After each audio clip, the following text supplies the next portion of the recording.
never slow up, no I don't take shit. I got no love for the fakeness. If you wanna play tough and wanna hate this, I'll always show up. I don't ever slow up, no I don't take shit. Marc Marquez punya kans promosi ke Ducati. Semua orang berharap jika Marc Marquez mampu jadi tandem Francesco Bagnaia. Marc Marquez masuk bursa pebalap baru Ducati untuk 2025. Francisco Bagnaia merasa Marquez akan bisa berkontribusi besar ke depannya. Tim pabrikan Italia itu masih mempertimbangkan pebalap keduanya setelah memperpanjang kontrak Bagnaia sampai 2026.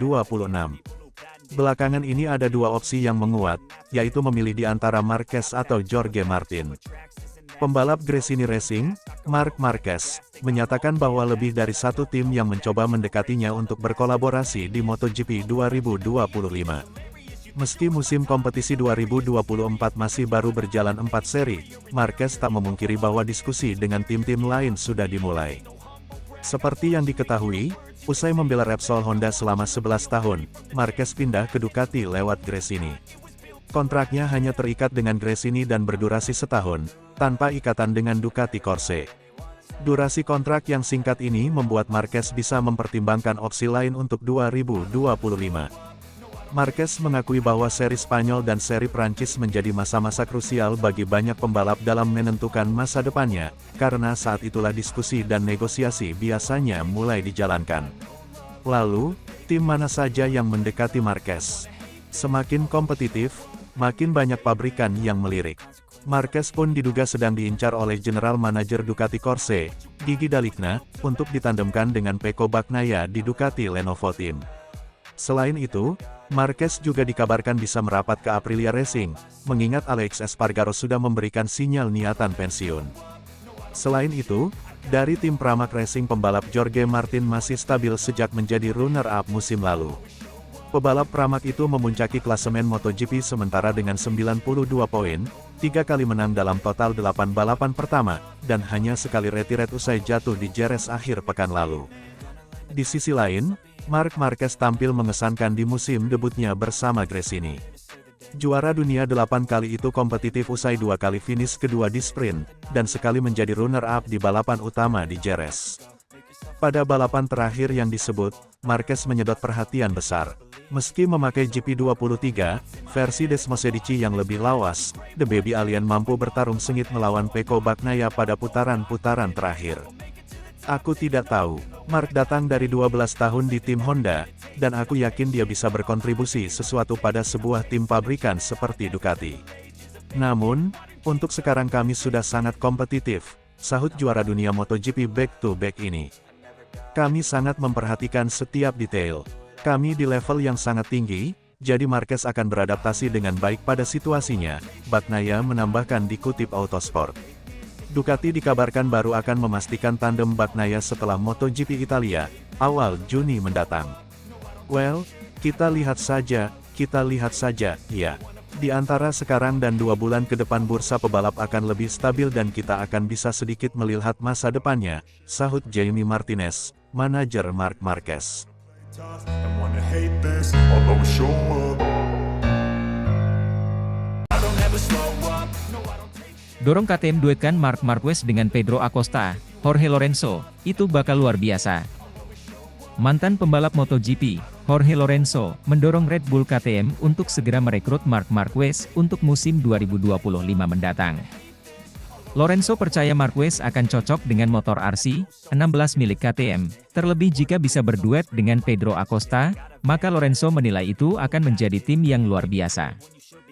Belakangan ini ramai rumor yang menyebut kalau KTM ingin menduetkan Marquez dengan Acosta.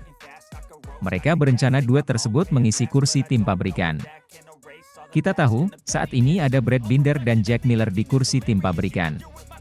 Itu artinya, KTM harus merelakan 2 pembalapnya ini untuk turun ke gas-gas Tech 3.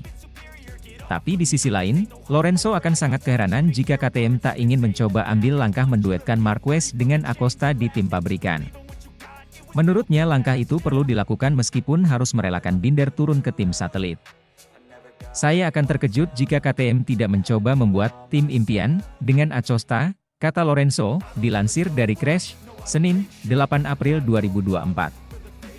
Secara olahraga, ini akan luar biasa, meskipun itu berarti mentransfer Binder ke Tech 3 Gas. Tetapi jika Anda memiliki kesempatan seperti itu, kenapa tidak? Sambungnya. Binder sendiri merupakan rider andalan KTM. Saat ini saja, dia sedang duduk di posisi 2 klasemen MotoGP 2024. Pembalap Afrika Selatan itu juga sempat menjadi penantang gelar juara di musim lalu kendati akhirnya harus finish di peringkat 4. Marquez dan Acosta menjadi dua nama yang hangat menjadi perbincangan. Pasalnya, dua pembalap ini memulai kompetisi balap MotoGP 2024 dengan sangat ciamik.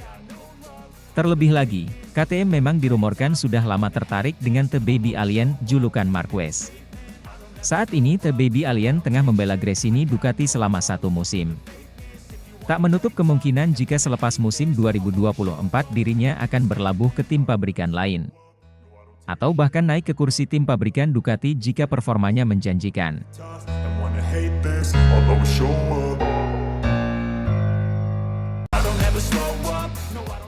Marc Marquez menunjukkan penampilan gemilannya dalam balapan MotoGP di Circuit of the Americas, COTA, pekan kemarin.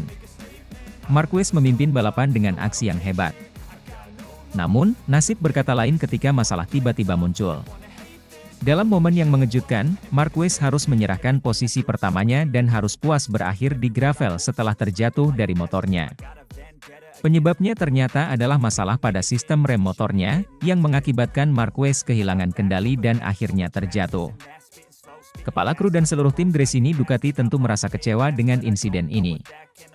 Mereka telah bekerja keras untuk mempersiapkan motor dan strategi balap, dan melihat Marquez memimpin balapan, merupakan suatu pencapaian besar bagi tim. Namun, ketika masalah teknis tiba-tiba muncul, semua itu berubah menjadi kekecewaan yang mendalam. Saya terpukul dengan apa yang terjadi dengan Marc, ungkap Frankie Charchedi, kepala kru Marc Marquez. Memimpin sepanjang balapan dengan masalah yang dialaminya sungguh luar biasa. Kami sudah menemukan kecepatan yang kami perlukan dalam sprint, namun masalah yang tidak menguntungkan terjadi dalam perlombaan yang akan kami pelajari dan selesaikan, sambung Frankie. Bagi Marquez sendiri, kekecewaan juga tidak bisa disembunyikan. Meskipun menunjukkan performa luar biasa dan mengendalikan balapan dengan baik, tetapi terjatuh karena masalah teknis adalah sesuatu yang sulit diterima bagi seorang pembalap sekelasnya. Namun, Marquez juga menunjukkan sikap yang kuat dan tekad untuk bangkit kembali dari kejadian ini. Selain itu, bos Ducati juga menganalisis bahwa Marc Marquez kehilangan cengkeraman ban depan. Dalam hal ini mutlak kesalahan Marc Marquez yang terlalu overpower. Marc diduga kehilangan keseimbangan ketika memimpin balapan dan memasuki tikungan 11. Dia menyatakan bahwa, di sana tampak baik-baik saja, namun ketika masuk tikungan 11, rasanya saya kehilangan cengkeraman ban depan, saya mengerem terlambat, namun sudut kemiringan tak bisa dikendalikan, alhasil crash yang saya dapatkan. Marquez, runner-up di bawah Maverick Vinales pada Saturday Sprint, kembali menjadi pebalap GP23 teratas hingga mengalami kecelakaan. Pembalap 93 kini merosot ke posisi ke-8 dalam kejuaraan dunia, 44 poin dari Jorge Martin, yang finish di posisi ke-4 pada hari Minggu.